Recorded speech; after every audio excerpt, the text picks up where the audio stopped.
ওই হাসিনা, তুই কখনো মানুষ হইলি না। তোরে এত কিছু বুঝাইলাম তারপরও বুঝলি না।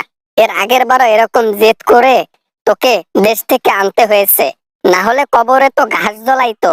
কেন রে আপা, আমি কি করলাম?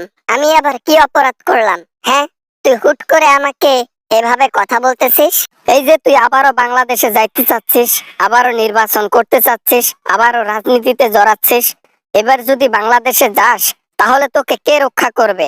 জনগণ তো তোকে একে উপরে পাঠা দিতে দেরি করবে না। কি করব আপা, সারাটা জীবন হাজার হাজার কোটি টাকার উপরে শুইছি, হাজার হাজার কোটি টাকা পকেটে পুরছি, আরো কত কি করছি, বিলাসবহুল জীবন যাপন করছি।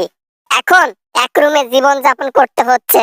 এক রুমে জীবন যাপন করতে হলেও করতে হবে, কেননা বেঁচে আছিস এটাই শুকরিয়া আদায় কর আল্লাহ তাআলার কাছে। নাইলে এতদিনে কবরে যাইতি। কেন, তোর মনে নাই ৩৬শে জুলাইয়ের কথা? আরে আপা, আমার সবকিছু মনে আছে, তারপরও লোভ সামলাতে পারতেছি না। ক্ষমতার লোভ মাথা থেকে যাচ্ছে না, টাকার গন্ধ নাক থেকে যাচ্ছে না। আমি কি করব বল? এটা ছাড়া আর কিচ্ছু করার নাই। জীবনে তো আর কম টাকা উপার্জন করলি না, একেবারে হাজার হাজার কোটি টাকা মেরে দিলি। আর এই টাকাগুলো কি করবি? শেষ বয়সে এটাই তো কাজে লাগবে। কাজকর্ম করার দরকার পড়বে না, এই টাকায় বসে বসে খা। বাংলাদেশ থেকে জনগণ আমাকে লাথি দিয়ে বের করে দিল, এর অপমানের জবাব তো আমাকে দিতে হবে, তাই না? এর জন্য হলেও আমাকে রাজনীতিতে আবার যাইতে হবে। আর এবার গেলে জনগণকে এবার দেখে নেব আমি। জনগণকে দেখতে তুই পারবি না, জনগণ তোকে দেখে নেবে। বলে দিলাম, এইবার যদি বাংলাদেশে যাস, আমি জয়, তারপর পুতুল, কেউ তোমাকে বোঝাবে না, কেউ তোমাকে বাঁচাবে না। যা ইচ্ছা করো। আমাকে বাঁচানোর দরকার নাই। আশ্রয় দেবার সময় আশ্রয় কেউ দেয় না, অথচ খারাপ সময়ে আমার পাশে নাই, আবার বড় বড় কথা বলে। তোমাদের উপকারের আমার দরকার নাই, তোমরা সামন থেকে যাও। গণহত্যা করে দুনিয়ার মধ্যে চলে এসেছো। সরি, আমি মনে হয় ভুল বললাম। গণহত্যা করে বাংলাদেশ ছেড়ে ইন্ডিয়াতে চলে এসেছো। প্রত্যেকটা দেশের মধ্যে তোমাকে নিষেধাজ্ঞা আছে তোমার জন্য, আর তুমি বলো কথা। যতই নিষেধাজ্ঞা থাক না কেন, আরে আমাকে যদি পালিয়ে নিয়ে যেতে পারতি, আমি পালিয়ে পালিয়ে তোদের ওখানে থাকতাম। সেটা তো আর করিস নাই, তাই না? এখানে আসি, তাও তোদের ভাল লাগতেছে না। তুই ওখানে আছিস ভালো কথা, আমাদের ভাল লাগতেছে, কারণ তুই যেটা করতেছিস সেটা আমাদের ভাল লাগতেছে না।